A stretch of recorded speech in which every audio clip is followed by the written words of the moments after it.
Hola! Hola. Tenim aquí la Judit, que ens acaba de fer una pràctica de Hatha Raja Yoga i, com sempre, després de les pràctiques de les profes convidades, doncs una conversa, que així et puc preguntar coses que tinc ganes de preguntar-te. I el primer que tinc ganes de preguntar-te, que és una pregunta que faig a tothom, és per què fas ioga? És a dir, què et va portar a fer ioga? Què em va portar? Jo vaig començar a fer ioga en un moment de la meva vida que vaig fer un canvi, vaig deixar la feina i de cop no tenia res a fer, ni perspectives de res, ni sabia què fer. I de cop vaig provar una classe i em va captivar i llavors vaig començar a anar a aquell centre de ioga, em passava el dia allà i és com que em va captivar, de veritat, no sabia... Era com de cop una sensació de plenitud, no? Que no havia trobat d'una altra manera i com de cop se'm va obrir com un món. I vaig començar doncs, a anar a aquestes classes cada dia fèiem una pràctica molt d'hora al matí i a les 6 del matí cada dia i llavors jo havia d'agafar el tren i m'havia de llevar a les 5 del matí cada dia per anar a la pràctica i feia moltes ganes, no sé, de cop va ser com aquestes ganes de, no? de més. Vaig acabar treballant al centre aquest de ioga, fent una formació, que em vaig enganxar amb una formació que ja havia començat, però bueno, com que jo no treballava en aquells moments, doncs tenia temps per dedicar-hi i això va ser molt intens. I què és el que penses que et va enganxar des del primer moment? Era el moviment del cos, la sensació d'estirament, o era alguna cosa més profunda? O què és allò que dius, em va captivar, i aquest captivar li saps posar nom ara amb la distància, perquè ja entenc que en el moment potser no, però ara una mica mirant enrere dius, hòstia, doncs el que va passar aquell primer dia va ser o una cosa més general. Sobretot, segur que el cos ajudava, perquè jo havia fet dansa de petita i sempre el moviment del cos doncs, m'ajudava molt, no? A integrar la pràctica, però hi havia alguna cosa més que el cos. Era com una manera de poder ser tu, de no sentir-te jutjat, no sé, d'anar com molt cap endins, no? de tenir aquest espai, no? per anar cap endins i trobar-se una mica amb un mateix. No? Totalment. I avui ens has portat una pràctica de Hatha Raja, però aquestes primeres pràctiques que tu vas fer, aquest primer centre on vas començar, quin estil de ioga va ser això? Tu vas entrar directament amb Hatha Raja? No. No, l'estil era Hatha. Hatha. Era Hatha. I era un professor de ioga que era dels primers que van començar a fer ioga i formacions a Barcelona, en aquella època, fa molts anys. Doncs ell va ser dels primers, i el Carlos Claramunt es deia, i ell feia Hatha.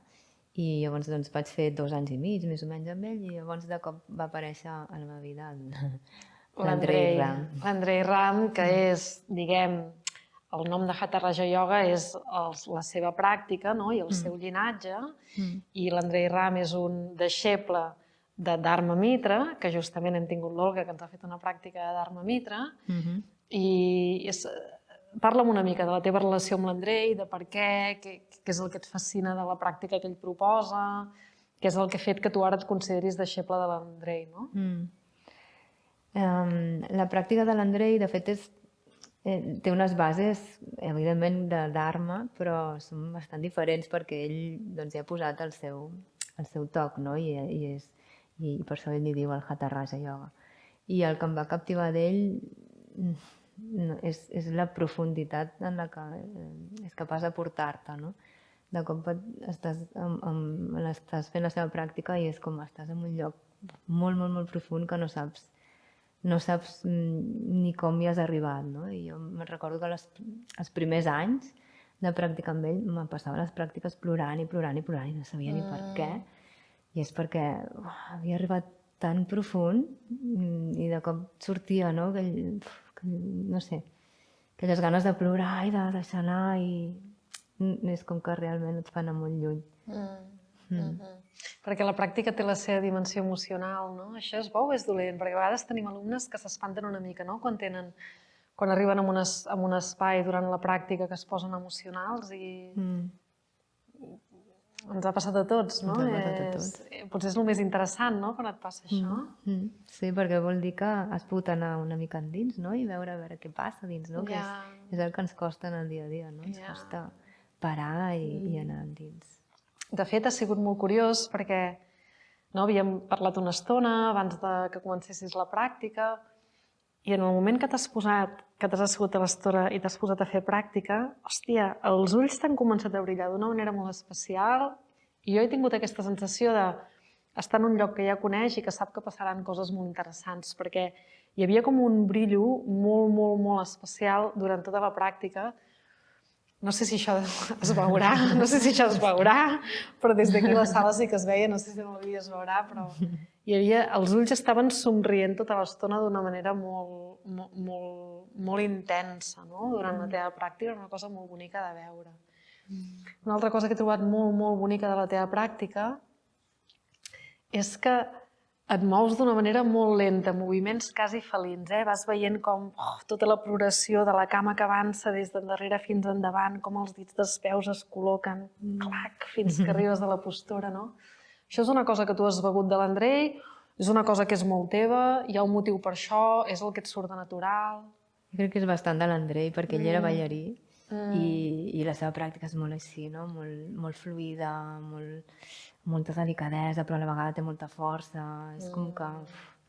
Sí, i no sé, jo m'ha anat calant, suposo, no? Tota aquesta manera de moure's que té ell. Sí.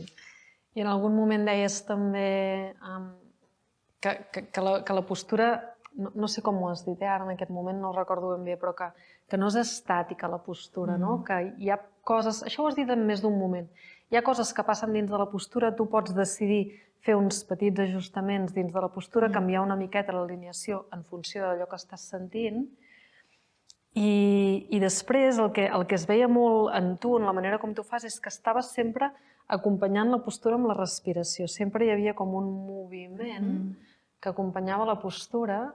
Tu senties, des de fora veies la postura respirar. Això per tu té un sentit aquest, que hi hagi un cert joc, un cert moviment en el cos, que acompanya el ritme de la respiració, quan estàs en una postura estàtica, diguem-ne, que ja sabem que l'estàtic no existeix. Sí, jo crec que és la base del ioga, la respiració. L'Andrei parla molt d'això, que la pràctica d'asana sigui pranayama, que sigui la respiració la que ens guiï. I ell mateix va dient, quan estàs en una postura, per molt estàtica que et pugui semblar, respira i a través de la respiració deixa que la mateixa respiració et vagi acabant d'alinear, et vagi acabant d'ajustar. És perquè diu, el cos ja sap, la respiració sap.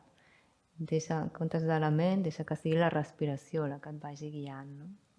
Doncs això, t'haig de dir que des de fora era molt bonic de veure, perquè hi havia com això, aquesta sensació d'un cos que està posat en una postura, en una asana, però que està respirant d'una manera molt suau. No hi havia una suavitat constant, malgrat que hi ha hagut moments que feies postures on l'alineació es veia que requeria un esforç, però en canvi no hi havia sensació d'esforç des de fora. Aquesta és una de les coses que a mi personalment m'obsessiona una mica, el trobar la pràctica que no tingui esforç, i tu avui en la teva pràctica hi he vist molt això, aquesta cosa de aquesta bellesa, aquesta suavitat, aquesta sensació de no esforç. Molt bonic de veure, molt bonic de veure. I ganes de preguntar-te també, que em deia el Xavi perquè et preguntés això i em sembla molt interessant, tu et dediques a fer formació de professors també, no? I això per què? Què fa que tinguis ganes de formar altra gent? Bàsicament perquè va ser una amiga que em va dir va, fem això, ho hem de fer. I no li vaig poder dir que no. I vas dir que sí. Jo sola crec que no se m'hagués passat mai pel cap. Però amb ella i juntament amb el Xavi també ens vam animar a fer aquesta formació i la veritat és que sempre amb la sensació de que no tens ni idea perquè el ioga tots sabem que és un món que no s'acaba, que comences i com més saps més t'adones que no saps res, no? Però bueno, amb la idea doncs, de compartir el poc que sabem i sempre ho diem, cada vegada que comencem una formació, diem nosaltres també comencem la formació, com que nosaltres també ens involucrem i també fem un treball, no? I també ens formem a la vegada perquè no deixem d'aprendre, no? És un aprenentatge constant i la veritat és que omple molt, és molt bonic. O sigui, tu trobes que hi ha una diferència entre el que tu aprens personalment quan estàs dirigint una classe regular i el que tu aprens quan estàs formant gent perquè acabin sent professors de ioga, no? Perquè quan estem ensenyant tot pren una altra dimensió, no? Però hi ha una diferència entre aquest ensenyar regular, que és les classes regulars, amb els alumnes regulars, una classe que dura 1 hora i mitja o 2 hores, o endinsar-te en una formació. A tu et toca de manera diferent, t'afecta de manera diferent? Sí, perquè a les classes regulars doncs, fem bàsicament asana, no?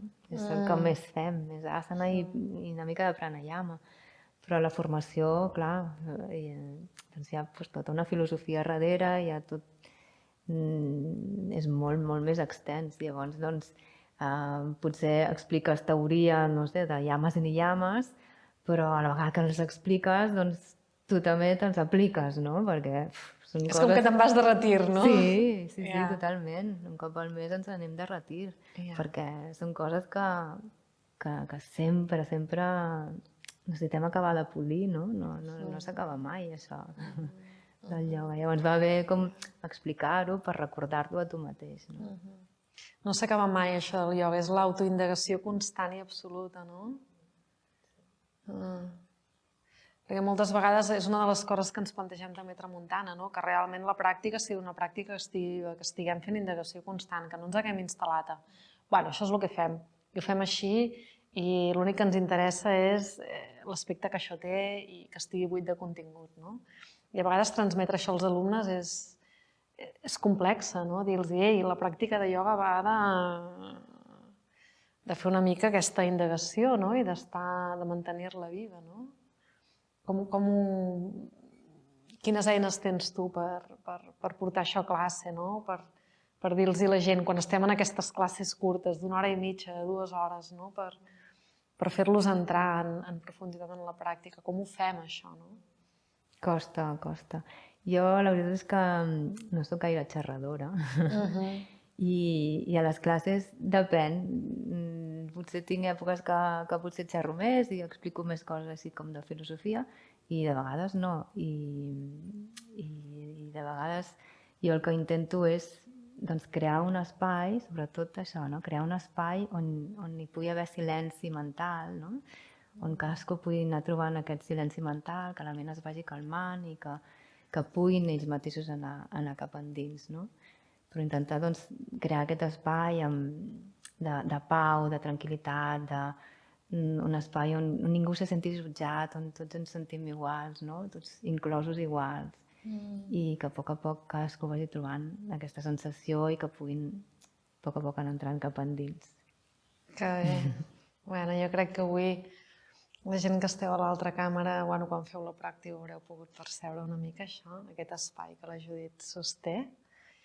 I res, moltíssimes gràcies per haver vingut. Gràcies a vosaltres. Merci.